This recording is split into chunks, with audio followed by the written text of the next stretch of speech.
Hello students, हम आज पढ़ने जा रहे हैं क्लास 8 की इंग्लिश की एनसीईआरटी का फर्स्ट चैप्टर का नेम है the best Christmas present in the world. यानी दुनिया का सबसे बेहतरीन क्रिसमस प्रेजेंट, मतलब कि क्रिसमस पर दिया जाने वाला कोई गिफ्ट या उपहार।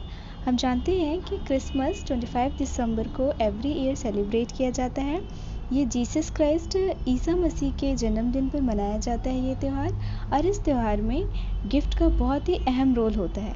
तो हम इस चैप्टर में एक ऐसे ही क्रिसमस के खास गिफ्ट के बारे में पढ़ेंगे। सो चैप्टर शुरू करने से पहले यहाँ पर बिफोर यू रीड है उसको पढ़ते हैं थोड़ा। There are some dates or periods of time in the history of the world that are so significant that everyone knows and remembers them. कुछ ऐसे डेट्स और कुछ पीरियड्स होते हैं, टाइम के पीरियड्स होते हैं हिस्ट्री में, वर्ल्ड की हिस्ट्री में, जो बहुत ही सिग्निफिकेंट, बहुत ही अहम होते हैं, जिसे हर कोई जानना चाहता है और उसे याद रखना चाहता है। The story you will read mentions one such date and event. जो स्टोरी तुम पढ़ने जा रहे हो उस स्टोरी में एक ऐसे ही डेट का और एक इवेंट का जिक्र है। इवेंट मतलब कोई इंसिडेंट, कोई घटना। A war between the British and the Germans in 1914। यानी इस स्टोरी में उस वॉर से रिलेटेड डिस्कशन है जो 1914 में हुई थी ब्रिटिशर्स और जर्मन्स के बीच में। मोस्टली बेसिकली ये वॉर ब्रिटिशर्स ने स्टार्ट की थी जर्मन्स के ख़िलाफ़, क्योंकि जर्मन में हिटलर का रूल था जो नाजिज़्म को सपोर्ट करते थे। नाजिज़्म एक आइडियोलॉजी है जो मतलब यहूदियों की सुप्रीमेसी को वैधता देती है और क्रिश्चियनिटी को एंड करने की बात करती है। Purity of race, purity of blood की बात करती है, जो कि आप लोग अगली क्लासेस मीन्स 9th क्लास में पढ़ेंगे। तो ब्रिटिशर्स ने उसके खिलाफ इस पर युद्ध किया था। Can you guess which war it was? मैंने बता दिया तुम्हें कौन सी वॉर थी। Do you know which events the dates below refer to? क्या तुम जानते हो नीचे दी गई डेट्स किन इवेंट के बारे में बता रही हैं? 4 जुलाई 1776। 4 जुलाई 1776 को अमेरिका को इंडिपेंडेंस मिली थी। 17 दिसंबर 1903 को दो ब्रदर्स विल्बर एंड ऑरवेले राइट नाम के दो ब्रदर्स ने मोटर ऑपरेटेड फर्स्ट फ्लाइट बनाई थी, एरोप्लेन बनाई थी, जिस पर उन्होंने 12 सेकंड के राइड ली और इतने टाइम में ही उन्होंने 120 फीट का डिस्टेंस कवर किया। नेक्स्ट है 6 अगस्त 1945। 6 अगस्त 1945 को अमेरिका ने जापान के एक सिटी हिरोशिमा पर न्यूक्लियर बॉम्ब ड्रॉप किया था, बॉम्ब ब्लास्ट किया था। नेक्स्ट है 30 जनवरी 1948।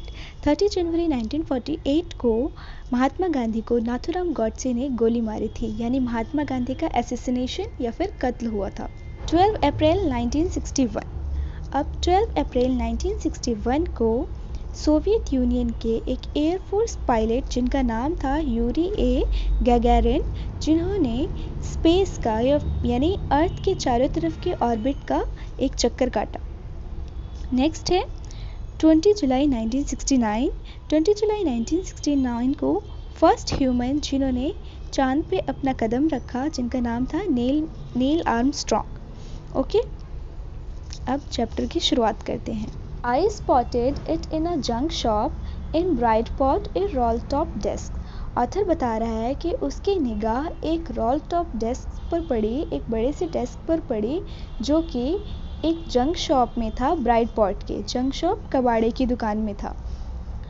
The man said it was early 19th century and oak। जो दुकानदार था उसने कहा कि ये टेबल शुरुआती 19th सेंचुरी का बना हुआ है और ओक की लकड़ी से बना हुआ है। ओक एक ट्री होता है जिसकी वुड्स को यूज़ किया जाता है फर्नीचर बनाने में।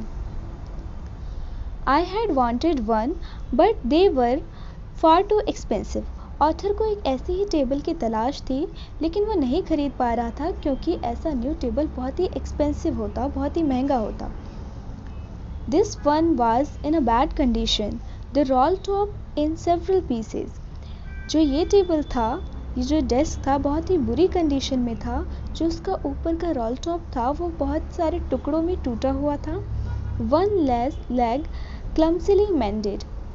जो टेबल का एक लेग था, एक पाया था, वो बहुत ही बेकार कंडीशंस में, बहुत ही पुअर तरीके से जुड़ा हुआ था। Scorch marks all down one side, और पूरे एक साइड में स्क्रॉच मार्क्स थे। Scorch marks means burn marks, यानी जले हुए के जो निशान होते हैं वो थे। It was going for very little money, ये लेकिन बहुत ही कम पैसे में उसे मिल सकता था, बहुत ही सस्ती रेट पर मिल सकता था। I thought I could restore it, author ने सोचा कि वो इसको रिस्टोर कर लेगा, यानी रिपेयर कर लेगा। It would be a risk, a challenge, but I had to have it. Author को लग रहा था कि ऐसे टेबल को खरीदना उसके लिए एक रिस्क हो सकता है, चैलेंज हो सकता है कि ठीक हो, ना भी हो, नहीं होगा तो उसका पैसा वेस्ट भी हो सकता है, बट फिर भी वो ये रिस्क लेने के लिए तैयार था और इसलिए उसने उसे खरीद लिया। I paid the man and brought it back to my workroom at the back of the garage.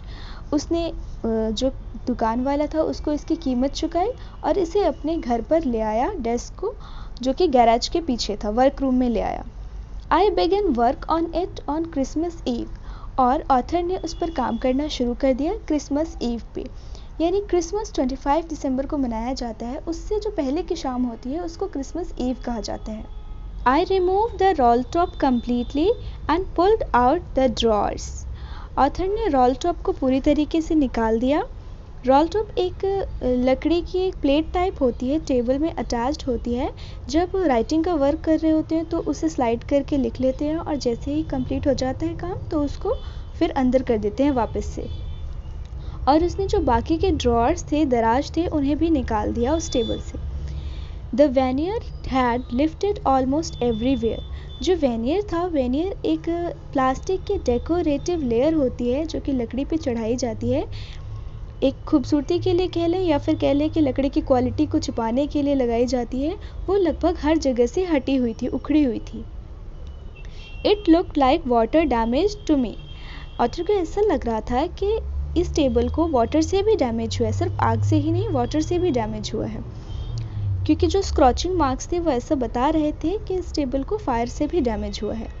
Both fire and water had clearly taken their toll on this desk. जो फायर और वाटर, आग और पानी, दोनों का ही इस table पर बुरा प्रभाव पड़ा है। टॉल ऑन मतलब डैमेज करना। The last drawer was struck fast. जो आखिरी का ड्रॉअर था वो बहुत ही बुरी तरीके से फंसा हुआ था, शट टाइट, यानी तेजी से अंदर सेट हो रखा था। I tried all I could to ease it out gently. Author बता रहा है कि उसने अपनी पूरी कोशिश की, हर तरह से कोशिश की कि बहुत आराम से उस ड्रॉअर को निकाल ले। In the and I used brute force, लेकिन आखिरकार उसे बहुत ही निर्दयी फोर्स का यूज़ करके उसे निकालना पड़ा। I struck it sharply with the side of my fist and the drawer flew open to reveal a shallow space underneath a secret drawer. जब उसने बहुत ही ज़ोर से अपनी फिस्ट से, अपनी मुट्ठी से धक्का मारा उस ड्रॉअर पे, तब ड्रॉअर बाहर निकलता है तेज़ी से और उसमें एक शैलो स्पेस अंडरनेथ, उसके अंदर एक शैलो स्पेस है, खाली स्पेस है जो कि एक सीक्रेट ड्रॉअर है, यानी एक सीक्रेट दराज है। उस दराज के अंदर There was something in there, और उसके अंदर कुछ है। I reached in and took out a small black tin box. वो उसके पास गया और उसके अंदर से एक स्मॉल, छोटा सा काले रंग का बॉक्स निकाला उसने। Sellotape to the top of it was a piece of a lined note paper and written on it in a shaky handwriting, Jim's last letter, received January 25, 1950. और उसने देखा कि उसके ऊपर, उस ब्लैक बॉक्स के ऊपर एक सेलो टेप से उस पर एक नोट पेपर का पीस चिपका हुआ है और उस पर एक शेकी हैंड राइटिंग से, यानी बहुत ही वेवी, हिलती डुलती हैंड राइटिंग से उस पर लिखा हुआ है जिम्स लास्ट लेटर, यानी जिम कोई होगा व्यक्ति, उसके बारे में आगे हम पढ़ेंगे। उसका ये आखिरी पत्र है जो कि 25 जनवरी 1915 को रिसीव किया गया है। To be buried with me when the time comes. जो जिम है जिसने ये लेटर लिखा है वो ऐसा कह रहा है कि मेरे साथ ही इस लेटर को भी दफना देना जब समय आए तो। I knew as I did it that it was wrong to me to open the box. Author कह रहा है कि मैं ये जानता था कि जो मैं कर रहा हूँ वो गलत है, किसी के सीक्रेट बॉक्स को खोलना गलत है, but curiosity got the better of my scruples. Scruples means feeling that make you hesitate to do something wrong. Scruples एक ऐसा एहसास, जब भी हम कुछ गलत करने जाते हैं तो जो हमें लगता है कि हम ये काम गलत कर रहे हैं, तो उसके अंदर स्क्रपल्स की भी फीलिंग थी, यानी उसे लग रहा था कि वो गलत भी कर रहा है, लेकिन जो उसकी क्यूरियोसिटी थी, उसकी जानने की इच्छा थी, वो उस पर हावी हो गई. इट यूजुअली डज, ऐसा अक्सर ही होता है. Inside the box there was an envelope. Box के अंदर एक एनवेलप था, एक लिफाफा था. The address read Miss Jim McPherson, 12 Copper Beeches, Brightport, Dorset. और उस पर एड्रेस लिखा हुआ था जिसको भेजना था, उसका Miss Jim McPherson, 12 Copper Beeches, ये एड्रेस है, ब्राइटपोर्ट और Dorset. I took out the letter and unfolded it. मैंने वो लेटर निकाला और उसे अनफोल्ड किया. ऑथर कह रहा है, It was written in pencil and dated at the top December 26, 1914. और उस लेटर में पेंसिल से उस लेटर के टॉप पर ऊपरी हिस्से पे किनारे पे पेंसिल से डेट लिखी हुई थी 26 दिसंबर 1914. नाउ अब लेटर है.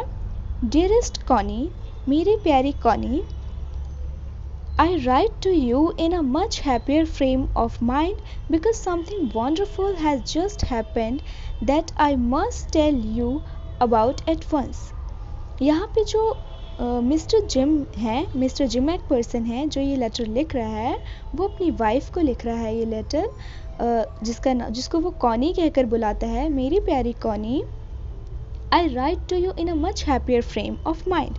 मैं जो तुम्हें लिख रहा हूँ बहुत खुशी के साथ, बहुत ही आनंदित होकर लिख रहा हूँ, because something wonderful has just happened that I must tell you about at once. क्योंकि मेरे साथ कुछ एक ऐसा हुआ है, कुछ एक ऐसा खास हुआ है जो मैं तुम्हें ज़रूर बताना चाहता हूँ एक बार. At once, एक बार. We were all standing in our trenches yesterday morning, Christmas morning. हम सभी खड़े हुए थे अपने ट्रेंचेस में, अपने खंदक, गहराई मतलब गड्ढे में, कल की सुबह यानी क्रिसमस की सुबह. ये लेटर जो जिम मैकपर्सन है वो एक सोल्जर है, ब्रिटिश सोल्जर है, जो ये बता रहे हैं कि वो ट्रेंच में खड़े हुए थे. Trench, long deep ditches in the ground where soldiers hide from the enemy. Trenches वो खंदक, वो गड्ढे होते हैं, बहुत ही गहरे गड्ढे होते हैं ग्राउंड में, जिसमें जो आर्मीज़ होती है, सोल्जर्स होती हैं, वो अपनी दुश्मन आर्मी से खुद को छुपाने के लिए उसमें छुप कर रहते हैं. तो ये भी जो है जिम मैकपर्सन है, वो भी उस ट्रेंच में खड़े हुए हैं. कॉनी को बता रहे हैं कि कल की सुबह मैं उस ट्रेंच में खड़ा था जो कि क्रिसमस की सुबह थी. It was crisp and quiet all about, as beautiful morning as I have ever seen, as cold and frosty as a Christmas morning should be. वो बता रहा है कि ये जो सुबह थी बहुत ही कड़ाके की ठंड वाली थी और एकदम शांति भरी हुई थी. As beautiful as morning as I have ever seen. ऐसी सुबह जैसी मैंने कभी नहीं देखी हो, इतनी खूबसूरत सुबह थी. एज कोल्ड एंड फ्रॉस्टी, एकदम ठंड से भरी हुई, जैसे कि यूजुअली क्रिसमस दिसंबर में होता है तो उस टाइम में ठंड बहुत होती है. So as cold and frosty as Christmas morning should be. एकदम उसी क्रिसमस मॉर्निंग की तरह ठंडी, फ्रॉस्टी है, जैसा कि क्रिसमस मॉर्निंग को होना चाहिए. I should like to be able to tell you that we begin it. काश मैं इस काबिल होता कि तुम्हें कह पाता कि इस चीज़ की शुरुआत मैंने की, इस इवेंट की शुरुआत मैंने की. But the truth I am ashamed to say is that Fritz begin it. लेकिन जो सच्चाई है, जिसे कहते हुए मैं अशेम्ड हूँ, शर्मिंदा हूँ, वो ये है कि इसकी शुरुआत फ्रिट्स ने की थी. फ्रिट्स जर्मन सोल्जर्स के लिए यूज़ किया गया है और टॉमी वर्ड ब्रिटिश सोल्जर्स के लिए यूज़ किया जाता है, ब्रिटिश आर्मीज़ के लिए. Now first someone saw a white flag waving from the trenches opposite. सबसे पहले हम में से किसी ने देखा कि वाइट फ्लैग शो किया जा रहा है, वेव किया जा रहा है, हिलाया जा रहा है हमारे सामने वाले ट्रेंच से, यानी हमारे जो एनिमी ट्रेंच के लोग थे, हमारे जो दुश्मन थे, उनकी तरफ से. वाइट फ्लैग शांति की स्थापना का प्रतीक होता है. Then they were calling out to us from across no man's land happy Christmas Tommy happy Christmas. तभी उनमें से एक कह रहा था नो मैंस लैंड की तरफ से, जहाँ पर दोनों आर्मीज इकट्ठी है, वहाँ पर से जो एनिमी आर्मी के लोग थे वो कह रहे थे हैप्पी क्रिसमस टॉमी, यानी ब्रिटिशर्स को क्रिसमस की मुबारकबाद दे रहे थे। When we had got over the surprise, जब हमें इस आश्चर्य का पता चला तो हम में से कुछ ने some of us shouted back, हम में से कुछ ने इसके बदले में इसका रिप्लाई दिया same to you Fritz, same to you, यानी तुम्हें भी मुबारक हो, तुम्हें भी मुबारक हो। I thought that would be that, मेरे हिसाब से यही हुआ। We all did, हम सभी ने ऐसे ही विश किया। But then suddenly one of them was up there in his grey greatcoat and waving a white flag, लेकिन तभी अचानक से उनमें से एक खड़ा हुआ जिसने ग्रे ग्रेट कोट पहना हुआ था और वो वाइट फ्लैग को शो कर रहा था। Don't shoot lads, someone shouted and no one did, तभी उनमें से आवाज़ आई कि भाइयों अब शूट ना करें, lads मतलब भाइयों, don't shoot, someone shouted, उन्हीं में से कोई चिल्लाया, and no one did, और ना ही किसी ने शूट किया। Then there was another Fritz up on the parapet and another, तभी वहाँ पर दूसरा फ्रिट्ज खड़ा हुआ। So keep your heads down, I told the men, it's a trick, मैंने अपने लोगों को कहा कि तुम सभी अपने सिरों को झुका लो, क्योंकि जो मिस्टर जिम मैकपर्सन है उसको लगा कहीं ये कोई चाल तो नहीं है हमारी एनिमी की तरफ से, क्या पता हमें शांति का धोखा देकर हम पर ये अटैक करने वाले हों, बट इट वाजंट, लेकिन ऐसा नहीं था। One of the Germans was waving a bottle above his head, उनमें से एक जर्मन अपने सिर के ऊपर बॉटल्स वेव कर रहा था, हिला रहा था। It's a Christmas day Tommy, और ब्रिटिश सोल्जर को कह रहे थे कि आज क्रिसमस का दिन है। We have schnapps, we have sausage, हम सभी साथ खाएंगे और पिएंगे। वी मीट यू, यस, हम मिल गए, मतलब उन सभी को हैरानी हो रही है, हाँ हम मिल गए। By this time there were dozens of them walking towards us across no man's land and not a rifle between them. इस समय दर्जनों जो सोल्जर्स थे वो एक दूसरे की तरफ आ रहे थे, जो एनिमी सोल्जर्स थे वो एक दूसरे की तरफ आ रहे थे नो मैंस लैंड में, और not a rifle between them, और उनके बीच कोई भी राइफल, कोई भी बंदूकें नहीं थी। Little private Morris was the first up, come on boys, जो मॉरिस है उन सब में से कहता है कि कम ऑन बॉयज, जल्दी आओ boys, what are we waiting for, हम किस चीज़ का इंतज़ार कर रहे हैं। And then there was no stopping them, और उस समय उन सभी को रोकने वाला कोई भी नहीं था। I was the officer, I should have stopped them there and then, मैं उस समय ऑफिसर था और मुझे उन सभी को वहीं पर रोक देना चाहिए, क्योंकि मैं एक एनिमी आर्मी का ऑफिसर था। आई सपोज, मैंने ऐसा सोचा, but the truth is that it never even occurred to me I should, लेकिन ऐसा बिल्कुल नहीं हुआ और ना ही मैंने ये किया, ना ही मैंने उन्हें रोका। All along their lines and ours I could see men walking slowly towards one another, grey coats, khaki coats meeting in the middle. उनकी तरफ से और हमारी तरफ से जो हम देख रहे थे कि जो लोग थे, जो सोल्जर्स थे, वो धीरे धीरे एक दूसरे की तरफ बढ़ रहे थे। ग्रे कोट्स और खाकी कोट्स जो एनिमी थे एक दूसरे के, वो मिल रहे थे बीच में। And I was one of them, और मैं भी उनमें से एक था, मतलब जो मिस्टर जिम मैकपर्सन है वो भी इसमें शामिल थे। I was part of this, मैं भी इसका हिस्सा था। In the middle of the war, we were making peace. युद्ध की गहराइयों में हम शांति की स्थापना कर रहे थे।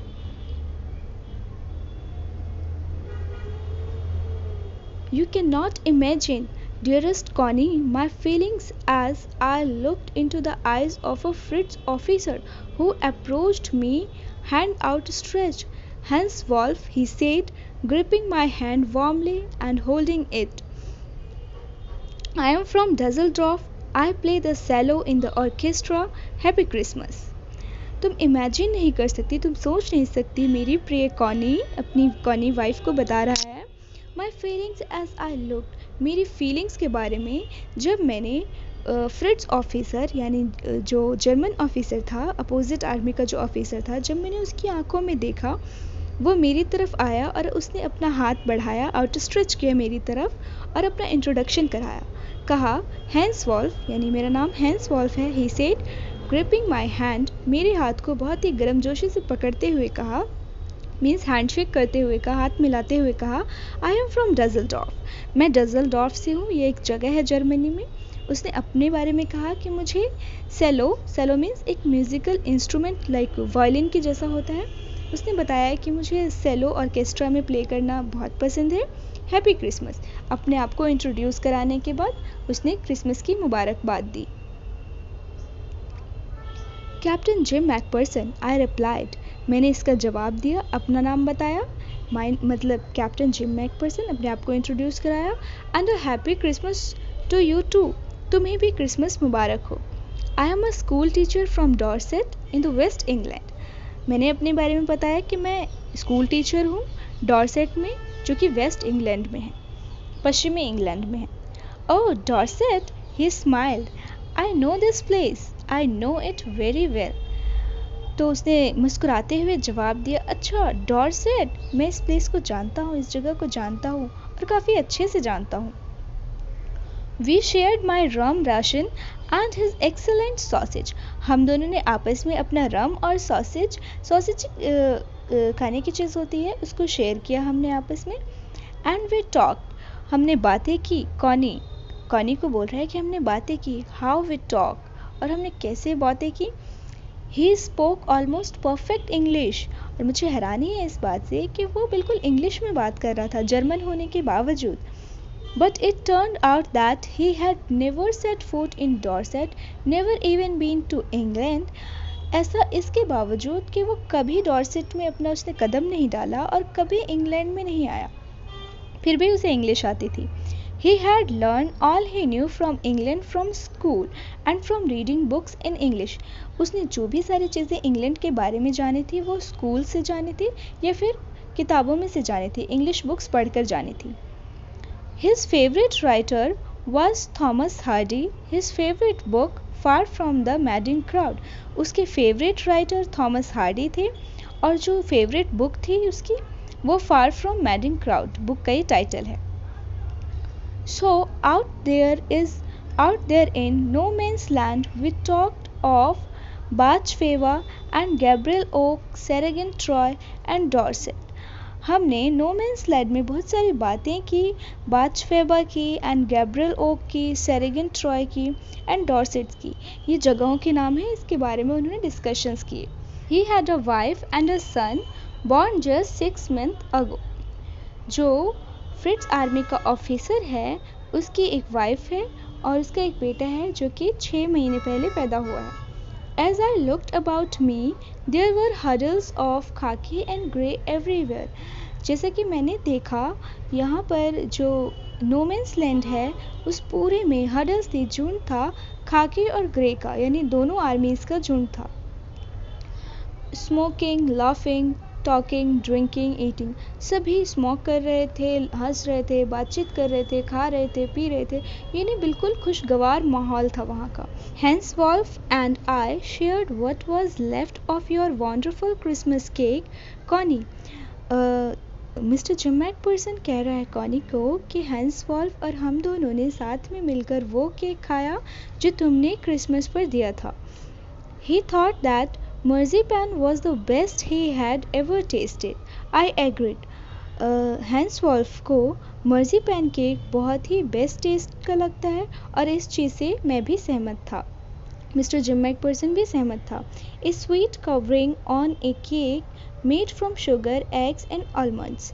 एक टाइप का केक होता है जो जिस पर ऊपर से शुगर, एग्स और आलमंड्स का कवरिंग होता है। We agreed about everything and he was my enemy. हम एक दूसरे से हर चीज़ पर एग्री थे, सहमत करते थे, लेकिन हम दोनों दुश्मन भी थे, एनिमी भी थे। There never was a Christmas party like it, Connie. कभी भी ऐसी क्रिसमस पार्टी हमने नहीं सेलिब्रेट की, Connie. Then someone, I don't know who, brought out a football. तभी कोई फुटबॉल लेकर आया, I don't know who, मैं नहीं जानता कौन लाया। Greatcoats were dumped in piles to make goal posts. Greatcoats को डंप किया गया गड्ढों में ताकि गोल पोस्ट सेटअप किया जा सके फुटबॉल खेलने के लिए। And the next thing we knew it was Tommy against Fritz out in the middle of no man's land. और जो नेक्स्ट अगली चीज़ थी जो मैंने जानी वो ये कि टॉमी और फ्रिट्स यानी ब्रिटिश आर्मी और जर्मन आर्मी दोनों एक दूसरे के खिलाफ खेलने वाले थे नो मैंस लैंड में। Hans Wolf and I looked on and cheered, clapping our hands and stamping our feet to keep out the cold as much as anything. जो हैंस वॉल्फ थे और मैं, हम दोनों ने दोनों साइड के प्लेयर्स को प्रोत्साहित किया, उनका हौसला अफजाई किया और ताली बजाते हुए, फुट को स्टम्प करते हुए, ज़मीन पर पटकते हुए, to keep out the cold, और जिससे कि हमारी जो ठंड थी, जो ठंडा मौसम था, सर्दी को दूर करने के लिए भी। There was a moment when I noticed our breaths mingling in the air between us. तभी एक ऐसा लम्हा आया जब मैंने एहसास किया, मैंने महसूस किया कि हम दोनों की जो सांसें थी वो ऐसा लग रहा था कि हवाओं में मिलती हुई नज़र आ रही हैं।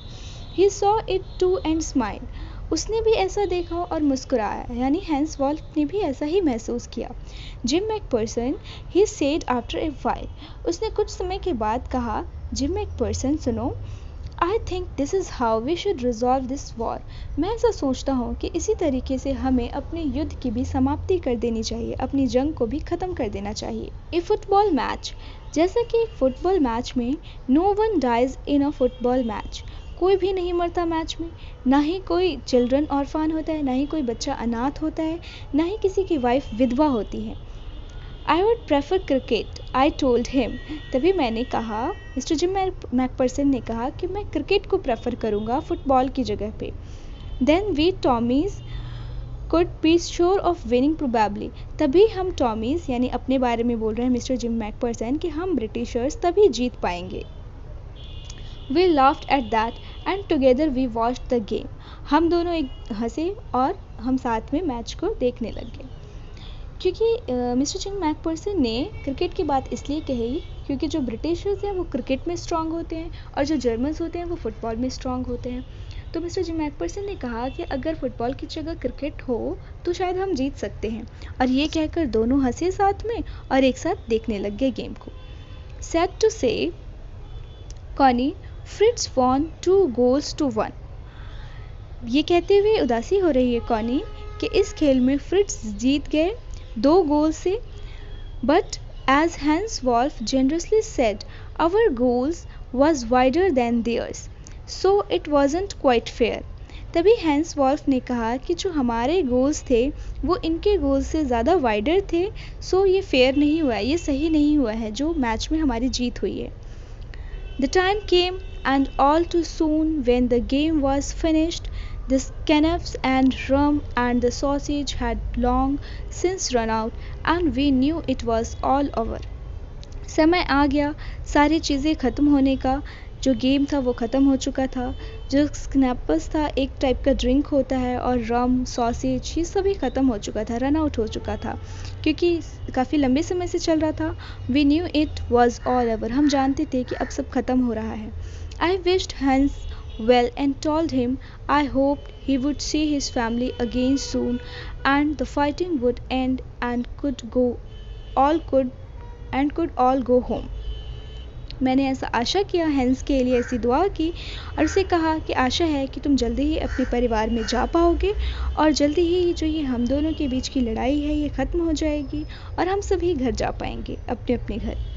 आई think that is what every soldier wants on both side, Hans Wolf said.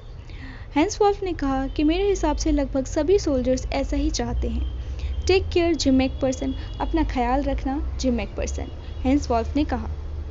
I shall never forget this moment nor you, मैं कभी इस मोमेंट को नहीं भूलूंगा और ना ही तुम भूलोगे।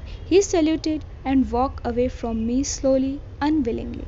आई फेल्ट, ऐसा हैंस ने कहा कि मैं इस मोमेंट को कभी नहीं भूलूंगा और ना ही तुम भूल पाओगे, और ये कहते हुए वो बहुत धीरे से चलता हुआ, ना चाहते हुए भी यानी अलविदा ना होते हुए भी उसे जाना पड़ा, जैसा कि मैंने महसूस किया। मिस्टर जिम मैकपर्सन कह रहा है कि मैंने महसूस किया। He turned to wave just once and then become one of hundreds of grey-coated men drifting back towards their trenches. और उसने एक बार दोबारा से मुड़ के अपना हैंड वेव किया, दोबारा से बाय किया और उन सभी 1000 ग्रे कोट्स वाले यानी जर्मन आर्मीज़ में शामिल हो गया और दोबारा ड्रिफ्ट होता हो गया, यानी दोबारा वापस चला जाता गया अपनी ट्रेंच की तरफ, अपनी खाइयों की तरफ. That night, back in our dugouts, we heard them singing a carol and singing it quite beautifully. उसी रात हमने अपने डगआउट्स, अपने खंदक में से सुना कि हमारे जो एनिमी थे वो कैरल गा रहे थे बहुत ही ब्यूटीफुल तरीके से, बहुत ही खूबसूरत से. It was still a silent night. ये एक बहुत ही शांत रात थी. Our boys gave them a rousing chorus of while shepherds watched.